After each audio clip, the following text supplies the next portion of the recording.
Hello students, मैं आपकी Hindi teacher. आज हम लोग हिंदी व्याकरण पढ़ेंगे। हिंदी व्याकरण में हम लोग सबसे पहले पढ़ेंगे वर्ण विचार। वर्ण मौखिक भाषा की मूल ध्वनियों को व्यक्त करने वाले चिन्हों को हम वर्ण कहते हैं। वर्ण भाषा की सबसे छोटी इकाई है। इसे टुकड़ों में विभाजित नहीं किया जा सकता। वर्णों का प्रयोग ध्वनि के उच्चारित और लिखित रूप के लिए होता है।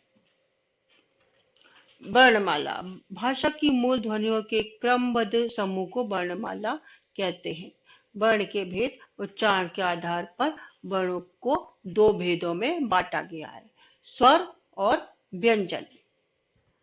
स्वर जिन वर्णों का उच्चारण उच्चारण बिना किसी अन्य वर्ण की सहायता से स्वतंत्र रूप से होता है, उन्हें स्वर कहते हैं। हिंदी भाषा की वर्णमाला में 13 स्वर हैं। छोटा, बड़ा, छोटी ई, बड़ी ई, छोटा ऊ, बड़ा ऊ, री, ए, छोटी ए, बड़ी ए, छोटा ओ, बड़ा ओ, अंग, गा। व्यंजन जिन ध्वनियों का पूर्ण उच्चारण करते समय स्वरों की आवश्यकता होती है, उन्हें व्यंजन कहते हैं। हिंदी वर्णमाला में 33 व्यंजन है। मतलब व्यंजन जो होते हैं उनमें स्वर को लगाना ही पड़ता है। इनके अलावा वर्णमाला में नुक्ता वाले ण और ण वर्णों का भी समावेश है।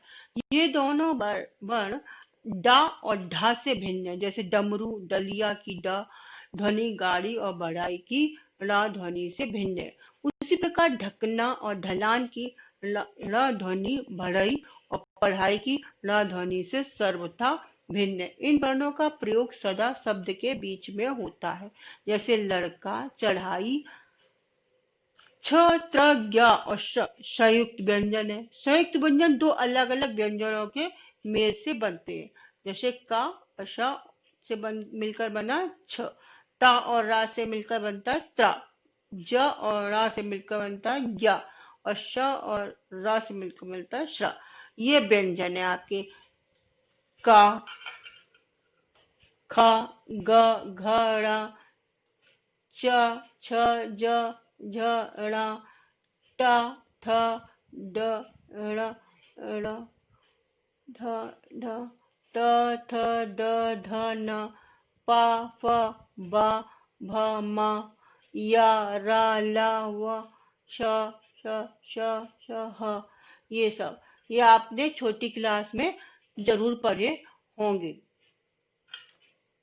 स्वर और व्यंजन को दोनों को मिला के हम लोग क्या कहते हैं? वर्णमाला।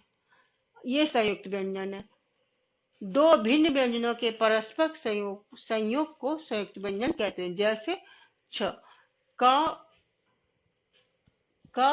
श और आ। देखिए हर एक वर्ण में आ तो जरूर होता है, छोटा आ तो जरूर होता है। देखिए छ, त्र, श्र, ग, ध, तो आ की ध्वनि आ रही है ना, तो त्रा, ता, र और आ मिलकर त्रा बन जाते हैं। श, र, आ मिलकर श्र बन जाते हैं। ज, ण, आ मिलकर ज्ञ बन जाते हैं। द, य और आ मिलकर ध बन जाते हैं। व्यंजनों के साथ स्वरों का प्रयोग मात्रा चिन्ह के रूप में किया जाता है, ठीक है ना। अब जैसे स्वर कीजिए मात्राएं। आ की कोई मात्रा नहीं होती, बड़े आ की मात्रा ये होती है, छोटी की ये होती है, बड़ी की ये, छोटे ऊ की, बड़े ऊ की ये, री का ये बनाते हैं। ए का ये एक मात्रा, बड़ी ए की दो मात्रा, छोटे ऊ की एक ये और ये पाई और ये बड़े ओ की एक पाई और दो मात्राएं। अनुस्वार को बिंदु के रूप में दिखाते हैं। अनुनासिक चंद्र बिंदु होता है। विसर्ग में तो ये डॉट होते हैं। जैसे देखिए आ की मात्रा ये देखिए ये है, बड़े आ की मात्रा ये होती है। तो का में अगर बड़े आ की मात्रा लगाएंगे और का हो जाएगा, और जैसे शब्द बन जाएगा काल। ई में अगर हम छोटी की मात्रा लगाएंगे की में, तो की किस, और ई में अगर बड़ी की मात्रा लगाएंगे तो ई मीटर। माँ में अगर बड़ी लगाई ई की मात्रा तो मीटर। कु छोटे ऊ की मात्रा कुल। मुंह में बड़े ऊ की मात्रा लगी मूषक। का में अगर री लगाए तो कृष्ण। में लगाए तो मेल। फा में ए की मात्रा लगा दी बड़े ए की तो फैल। मो ओ की छोटे ओ की मोर। का में लगा दी तो कौन। ये इस तरह से हम ये मात्रा है इनको हम लगा दें। मात्राएं लगाना ही पड़ेगा व्यंजन में तभी कोई शब्द बन पाएगा। ये आपको फिर का खा गा व्यंजन को आपको पूर्ण करना है। ये देखिए और निम्नलिखित वर्णों में से स्वर और व्यंजन अलग अलग करके आपको लिखना है। ये इसका आंसर दिया। हिंदी मात्राओं में कुछ अनु ये ऐसे आपके चंद्र बिंदु और बिंदु भी आते हैं विसर्ग आते हैं।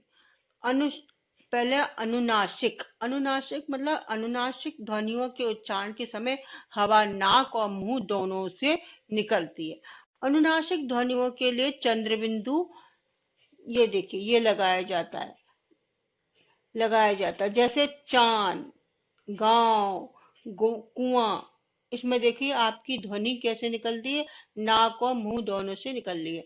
अनुस्वार। अनुस्वार में एक बिंदु लगाया जाता है और डॉट लगाया जाता है। जिस स्वर के उच्चारण में हवा केवल नाक से निकलती है और उच्चारण अधिक जोर से होता है उसके ऊपर केवल बिंदु लगाया जाता है। ऐसे स्वर अनुस्वार कहलाते हैं जैसे गंदा बंदर हंस रंग आदि।